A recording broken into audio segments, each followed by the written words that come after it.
சிறகடிக்க ஆசை சரியில்ல. அடுத்து வர டுடே எபிசோட்ல நம்ம விஜயா இருந்துட்டு, இப்பவே இந்த பையன வீட்ட விட்டு வெளிய துரத்தியே ஆகணும் அப்படின்ற மாரி சொல்லிர்றாங்க.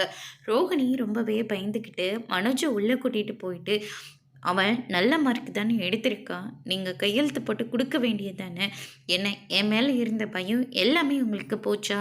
இப்பவே இப்பவே போய் உங்க அம்மாவோட கழுத்த புடிச்சு நெருக்கி, அவங்களுடைய ஆஸ்திய உங்கள காசி, ராமேஸ்வரம்னு சுத்த ஆரம்பிச்சுருவேன்." அப்படின்ற மாரி சொல்லிடுறாங்க. "ஐயய்யோ! அப்படி ஒண்ணும் பண்ணிடாதீங்க. நான் இப்பவே போய் அந்த கார்ட்ல சைன் போட்டுடுறேன்." அப்படின்னு சொல்லிட்டு, மனோஜ் இருந்துட்டு, "குடுங்க கிரிஷ்" அப்படின்னு சொல்லிட்டு, அந்த கார்ட்ல வந்து சைன் போடுறாங்க. "என்ன இப்போ உனக்கு ஹேப்பியா?" அப்படின்னு சொல்லிட்டு கேட்கவும், "நான் ரொம்ப சந்தோஷமா இருக்கேன் டாடி" அப்படின்ற மாரி சொல்லிடுறாங்க.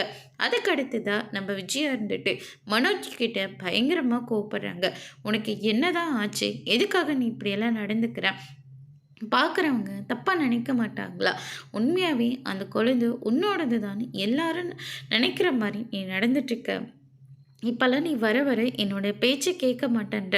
உன்ன பார்க்கவே எனக்கு அவ்ளோ பயமா இருக்கு." அப்படின்ற மாரி சொல்லிறாங்க.